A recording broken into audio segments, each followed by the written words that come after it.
Hey guys आज हम करेंगे chord properties of circles chapter. तो बिना कोई टाइम वेस्ट करें हम शुरू करते हैं। फर्स्ट है, एक प्रॉपर्टी होती है perpendicular from centre bisects the chord. अब आप कहोगे कि मैंने डायरेक्ट क्या लिख दिया है ना, मुझे कुछ तो समझाना चाहिए था, है ना, पर मैं लिख के आपको समझा रही हूँ। Okay, so perpendicular from centre bisects the chord मतलब अगर एक सर्कल है उसमें एक कॉर्ड बन रखी है और यहाँ पर जो लाइन है वो परपेंडिकुलर है, गिवन है क्वेश्चन में, तो इसका मतलब ये है कि AO जो है वो OB के इक्वल है। क्यों, हमें कैसे पता, हमें तो क्वेश्चन में गिवन नहीं है, क्योंकि इस क्वेश्चन में गिवन है कि ये वाली लाइन, ये CO वाली लाइन जो है ये परपेंडिकुलर है और perpendicular from centre bisects the chord. I hope it's clear. इसका ही कॉन्वर्स, इसका ही सेम बट थोड़ा उल्टा ऐसे बनता है कि लाइन फॉर्मिंग है, दोनों अलग ही बट एक तरह से थोड़ी सेम है, to the mid point of the chord is perpendicular to chord.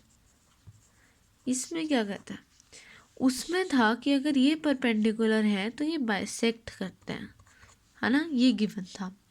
इसमें है कि अगर एक सर्कल है, ठीक है, अगर एक सर्कल है और वो इस लाइन के सेंटर को ज्वाइन कर रही है, मतलब अगर एक कॉर्ड है वो सेंटर है, गिवन है कि ये सेंटर है, मतलब ये ऑलरेडी इक्वल गिवन है, तो अगर ये कॉर्ड ऑलरेडी बाइसेक्टेड है, सेंटर गिवन है, तो हम कहेंगे कि ये परपेंडिकुलर है। इसमें उल्टा है सेम चीज़, बट अगर क्वेश्चन में गिवन है परपेंडिकुलर है, ये परपेंडिकुलर है, तो ये बोलेगा कि ये बाइसेक्ट हो गए हैं। लेकिन अगर इसमें गिवन है सेंटर है और बाइसेक्टेड है, तो मतलब ये परपेंडिकुलर होगा। हमने यहाँ पे परपेंडिकुलर प्रूफ किया है और यहाँ पे हमने प्रूफ किया है कि AO is equal to OB। I hope it's clear, right. चलो अब सेकेंड प्रॉपर्टी पे आ जाते हैं। अब नेक्स्ट प्रॉपर्टी है equal chords are equidistant from centre. Equal chords are equidistant from centre, equidistant from centre, ठीक है। इक्वल कॉर्ड्स इक्विडिस्टेंट है फ्रॉम सेंटर से। इसका मतलब क्या है,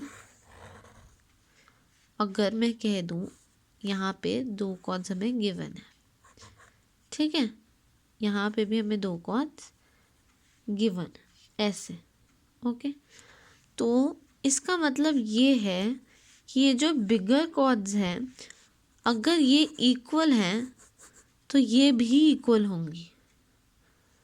क्या है, इसमें लिखा है कि इक्वल कॉर्ड्स, यहाँ पे इक्वल कॉर्ड्स मतलब है कि ये जो बड़ी वाली कॉर्ड्स हैं, these chords are equidistant from centre. ये मैं इसलिए बोल रही हूँ ऐसे ताकि आपको याद रहे, ओके।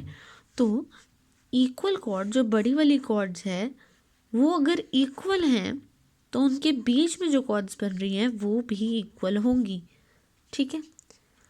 अब इसका एक उल्टा भी है, सेम बट थोड़ा उल्टा, जैसे फर्स्ट में बताया था।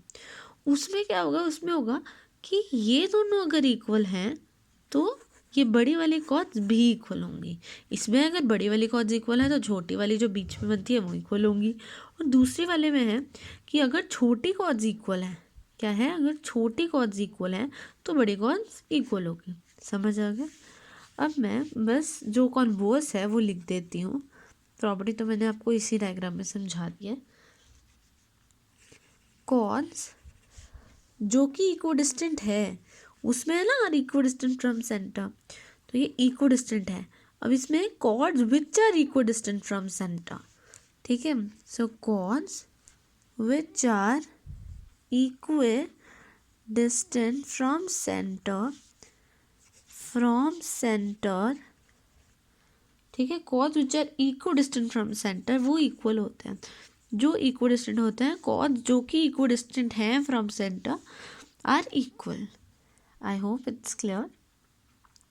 अब हम आते हैं, ये इसका आप स्क्रीनशॉट ले लो अगर लेना है, क्योंकि मैं नेक्स्ट पेज पे जा रही हूँ, तो आप देख लो अपने आप। ओके, तो अब हम आते हैं थर्ड प्रॉपर्टी पे। नेक्स्ट है इक्वल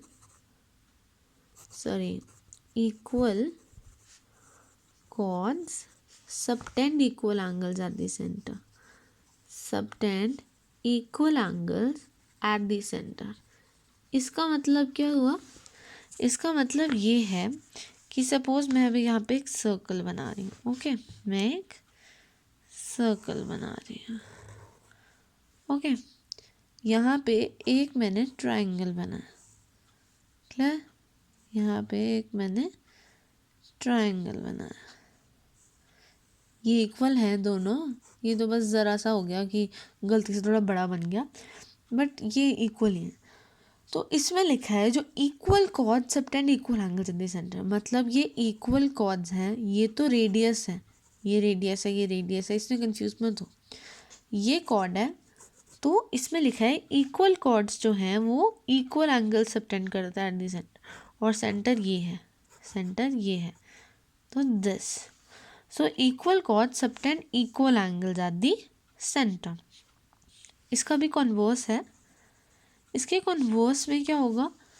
इसके कॉन्वर्स में हमें गिवन होगा कि इक्वल एंगल्स हैं एट सेंटर। अगर इक्वल एंगल्स एट सेंटर हैं तो कॉर्ड्स भी इक्वल होंगी, उसमें ये होगा। ओके, मैं फिर भी एक बार फिर से समझा देती हूँ। यही सेम डायग्राम होगा। ओके, इसमें होगा कि अगर ये एंगल्स इक्वल हैं तो ये कॉर्ड्स भी इक्वल होंगी। ये तो रेडियाई है, मैं फिर लिख देती हूँ। Is that clear? I hope. तो अब मैं ये लिख देती हूँ, इसमें है अगर कॉर्ड सबटेंड इक्वल एंगल्स करते हैं, अगर chord subtend equal angles at the centre, mention करना है at the centre, then chords are equal, तब कॉर्ड्स इक्वल होंगे।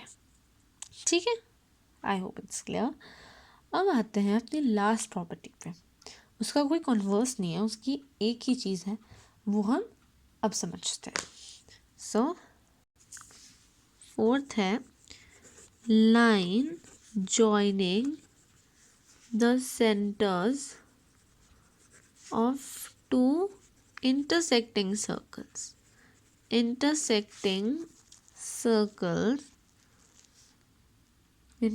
circles is perpendicular bisector of common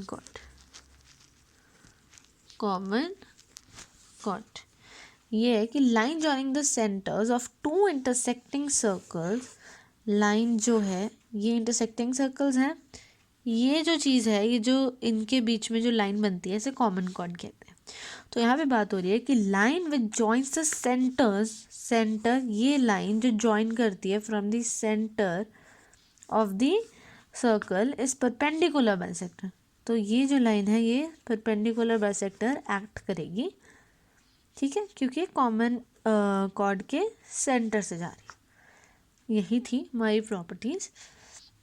total में 7 प्रॉपर्टीज़ हैं, बस हमने इसे नेम नहीं किया। जैसे ये थर्ड प्रॉपर्टी में हमने मैंने आपको 2 प्रॉपर्टी समझा दी, सेकंड में भी मैंने आपको 2 प्रॉपर्टी समझा दी, फर्स्ट में भी।